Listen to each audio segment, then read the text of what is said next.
প্রচণ্ড গরমে ব্রাহ্মণবাড়িয়ার আশুগঞ্জের হাসপাতালগুলোতে বাড়ছে শিশু ও বয়স্ক রোগীর সংখ্যা, যাদের বেশিরভাগই ডায়রিয়া, নিউমোনিয়া ও জ্বরে আক্রান্ত। ঠান্ডা, কাশ, বমি করলে কফ হয়। গরমের জন্য রোগী আসলে অনেক বেড়ে গিয়েছে। জ্বর, ঠান্ডা, কাশি প্রচুর আছে, সাথে হচ্ছে ডায়রিয়াও প্রচন্ড।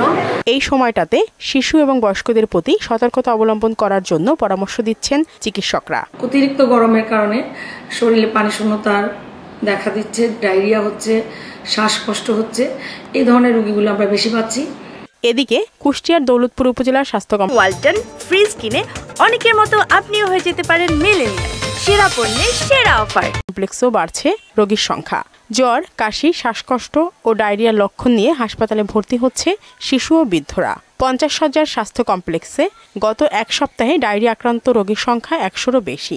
একজন মেডিকেল অফিসার আছেন, ওনার পোস্ট গ্রাজুয়েশন করা, তো উনি খুব আন্তরিকতার সাথে চিকিৎসা দিয়ে যাচ্ছেন। এই যে ডায়রিয়া রোগী, এগুলো আমাদের এখানে চিকিৎসা হচ্ছে। নীলফামারীর বিভিন্ন হাসপাতালে রোগীর চাপে হিমশিম খাচ্ছেন চিকিৎসক ও স্বাস্থ্যকর্মীরা।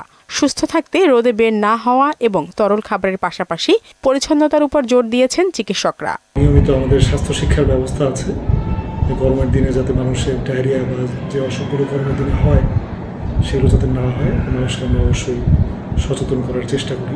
সারা দেশে তাপপ্রবাহ চলবে আরও কয়েকদিন। এ সময় শিশু ও বৃদ্ধদের বাড়তি যত্নের পরামর্শ দিয়েছেন চিকিৎসকরা। শারমিন স্বর্ণা, মোহনা সংবাদ।